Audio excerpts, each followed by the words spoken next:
Before you see the city, you smell it. A thick sour weight hangs in the air. Rot, smoke, animal dung, stale sweat, and something sweet underneath it all, like fruit left too long in the sun. The smell settles into your clothes, into your hair, into your lungs. There are no showers waiting for you at home, no soap-scented water to wash the day away, no clean towels, only the city. You pass through the wooden gates at dawn. The streets are already alive, not alive with beauty, alive with noise, hooves striking mud, vendors shouting, a baby crying from an upper window. Somewhere metal clangs against metal. The ground beneath your feet is not stone. It is layers of compacted waste. Mud mixed with straw, horse manure, discarded food, and the contents of last night's chamber pots. From open windows above, people shout a warning before emptying their buckets. Sometimes the warning comes too late. The splash is ordinary. Pigs wander freely, snouts buried in garbage piles. Dogs tug at bones. Chickens scratch between puddles of dark water. Flies form black clouds over everything. Meat stalls open wounds, the corners of your eyes. This is daily life. Inside your home, the air is no better. Timber walls trap smoke from the hearth. The single room where your family sleeps smells of damp wool and unwashed bodies. You share space, warmth, breath. There is no privacy. At night you lie on a mattress stuffed with old straw. It crackles when you move. Fleas nest inside it. Lice hide in the seams of your clothes. You wake scratching. Bathing is rare. Perhaps once every few months if water can be heated and spared. More often you wash your hands in a bowl, wipe your face with a damp cloth, and call it clean. Clothing is worn again and again.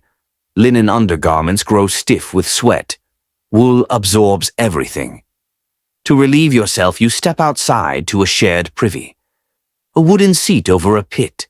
If the pit is full, you find a corner of the yard. There is no toilet paper. You use straw, moss, scraps of cloth, sometimes your hand. Water to wash afterward is not guaranteed. The waste does not disappear. It seeps into the soil. It gathers in cesspits. It runs in thin streams along the edges of streets when it rains. Wells stand only a short distance away, drawing water from the same ground. You drink it without knowing. The idea of invisible contamination does not exist. People believe in bad air. Miasma. Foul smells that carry sickness. They burn herbs, carry flowers, cover their noses. But the water remains the same. Breakfast is coarse bread, dark and heavy. Perhaps pottage simmered overnight. Cabbage, onions, barley. Meat is rare unless you are wealthy. Fish spoils quickly. In summer it smells before it reaches the table. If maggots appear, they are brushed aside. Food must be eaten quickly. There is no refrigeration. Salt preserves what it can, but rot is constant. Hunger sharpens tolerance. By mid-morning the market is crowded. Butchers slice meat on wooden blocks darkened by years of blood. Fish lie open on tables buzzing with flies. Women argue over eggs. A priest moves through the crowd murmuring prayers. And then someone collapses. At first it seems like fever. Fevers are common. But this one is different. The man burns with heat. Dark swellings rise beneath his arms and in his groin. Painful lumps that stretch the skin. Within hours he is delirious. Within days, dead. The whispers begin. A sickness from the south. Ships arriving with dying sailors. Entire households falling silent overnight. In 1348, the Black Death reaches England. The city does not stop. It cannot. Bread must still be baked, animals still slaughtered, fire still lit. But fear moves through the streets like another living thing. Rats thrive in the filth. They slip between houses, through granaries, under doors. Fleas ride their backs, then leap to human skin. You feel a bite on your ankle and brush it away without thought. Days later, you wake shivering. The bells begin to toll more often. At first, a few funerals each day, then dozens. The churchyards fill. Graves are dug deeper, then wider. Eventually, they become trenches. Carts move through the streets, collecting bodies. Some are wrapped in cloth, some are not. Sometimes an entire family is found inside a locked house, still in their beds. The smell changes. It grows heavier. As more people fall ill, fewer remain to clean the streets. Waste accumulates. Dead animals lie where they collapse. Flies multiply. The city grows quieter, but not cleaner. Inside your home, illness spreads quickly. There is no isolation. When one person develops fever, they remain in the same room. You sleep beside them. You hold their hand as they drift in and out of consciousness. You wipe their sweat with the same cloth you used the day before. Physicians wear long robes and strange beaked masks stuffed with herbs. They believe strong scents will protect them. They speak of corrupted air and divine punishment. They have no cure. If you survive, it feels like chance. Neighbors vanish. The baker's shop closes. The blacksmith's forge grows cold. Doors are marked, windows shuttered. Silence replaces argument. Yet life does not disappear entirely. A woman laughs in a tavern. A couple whispers in an alley. A child kicks a wooden toy through the mud. Even in plague, people cling to routine. They marry. They pray harder than before.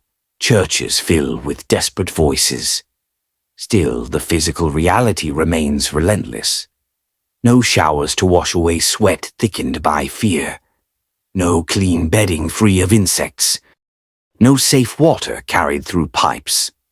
No understanding of bacteria or transmission. Only bodies pressed together in narrow streets. By winter, perhaps half the city is gone. Labor becomes scarce.